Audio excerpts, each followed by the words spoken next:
देखिए, वक्फ बिल विधेयक बन चुका है, ये कानून बन चुका है, लेकिन बीजेपी की सबसे बड़ी चिंता इस वक्त ये है कि क्या ये कानून पूरे हिंदुस्तान में, पूरे भारत में लागू हो पाएगा या नहीं लागू हो पाएगा। दरअसल इस कानून के खिलाफ कई याचिकाएं सुप्रीम कोर्ट में पहुंच चुकी हैं और फिलहाल अपडेट ये है, फिलहाल इस पूरे मामले में जो सबसे बड़ा अपडेट ये है कि सुप्रीम कोर्ट ने इन याचिकाओं पर सुनवाई करने के लिए अपनी रजामंदी दे दी है। जी हाँ, अपनी सहमति सुप्रीम कोर्ट ने दे दी है कि वो वक्फ विधेयक के खिलाफ जो याचिकाएं सुप्रीम कोर्ट में दाखिल हो रही हैं, सुप्रीम कोर्ट उस पर सुनवाई करेगा, उसकी हियरिंग होगी। आपने सुना होगा और आपने देखा होगा, अगर मौका पड़ा होगा, कि सुप्रीम कोर्ट में कई अर्जियां जाती हैं लेकिन वहाँ से वो खारिज हो जाती हैं।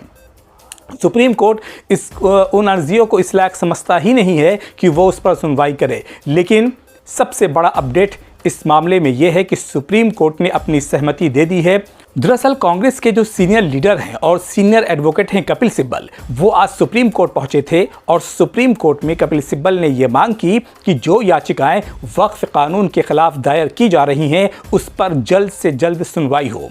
Chief justice of India Sanjeev Khanna ने कपिल सिब्बल की बातों को सुना और जो तमाम याचिकाएं दाखिल की जा रही हैं उन याचिकाओं पर हियरिंग करने के लिए अपनी सहमति दे दी। जी हाँ, आपको पता है कि लगभग 10 से ज़्यादा याचिकाएं अब तक सुप्रीम कोर्ट में दाखिल हो चुकी हैं। जो सबसे पहली याचिका दाखिल हुई थी वो कांग्रेस के मोहम्मद जावेद ने दाखिल की थी, जो कि चंपारण से सांसद है।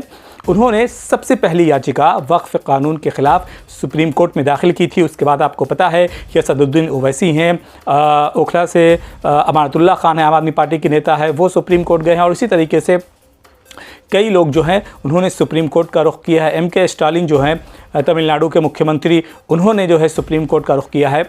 तो कई याचिकाएं सुप्रीम कोर्ट में दाखिल हैं और सुप्रीम कोर्ट जो है इन याचिकाओं पर हियरिंग करने के लिए तैयार हो गया है और सुप्रीम कोर्ट ने सहमति दे दी है। तो ये सबसे बड़ा अपडेट है।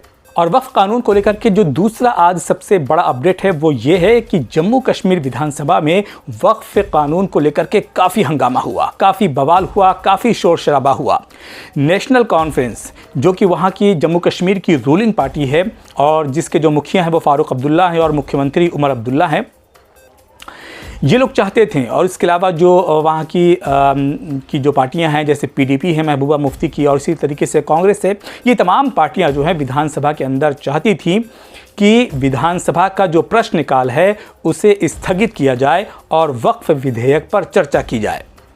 उन्होंने इसके लिए एक प्रस्ताव लाने की गुजारिश की स्पीकर से, लेकिन बीजेपी के विधायकों ने इस पर एतराज़ जताया, इसका विरोध किया और उसके बाद से शोर शराबा शुरू हो गया।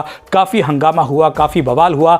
यहाँ तक कि जो लीडर थे, नेता थे, वो हंगामा करते हुए स्पीकर के पटल तक पहुँच गए और हालात को देखते हुए स्पीकर ने कार्रवाई को स्थगित कर दिया। जब बीजेपी इसका विरोध कर रही थी तो वहाँ जो नेता मौजूद थे, चाहे वो PDP के हों, NC के हों या कांग्रेस के हों, इन लोगों ने ये आवाज़ उठाई कि हमें सबक लेना चाहिए तमिलनाडु की सरकार से, हमें सबक लेना चाहिए तमिलनाडु की विधानसभा से, जहां पर तमिलनाडु की सरकार ने वक्फ कानून के खिलाफ एक प्रस्ताव पारित किया और प्रस्ताव पारित करने के बाद ये सरकार यही नहीं रुकी बल्कि सुप्रीम कोर्ट में भी अब ये जंग लड़ी जाएगी तमिलनाडु सरकार की तरफ से और सुप्रीम कोर्ट में याचिका दाखिल की गई है MK स्टालिन की तरफ से। और तेजस्वी यादव बिहार के अंदर ये बयान दे चुके हैं कि अगर RJD की सरकार बनती है, अगर RJD की हुकूमत बिहार के अंदर आती है तो बिहार में वक्फ कानून को लागू नहीं होने दिया जाएगा, वक्फ कानून लागू नहीं होने देंगे। ये तेजस्वी यादव ने ये दावा किया है। और पता है आपको कि जिस तरीके से ये कानून पारित हुआ है और इस कानून को थोपा गया है, देश के अलग अलग हिस्सों से प्रोटेस्ट हो रहा है, अलग अलग हिस्सों से तस्वीरें आ रही है जहां पर लोग अपनी नाराज़गी जता रहे हैं सड़कों पर उतर करके और इस वक्फ कानून को वापस लेने की मांग कर रहे हैं। इस काले कानून को लेकर के लोग सड़कों पर उतर रहे हैं और अपनी नाराज़गी जता रहे हैं।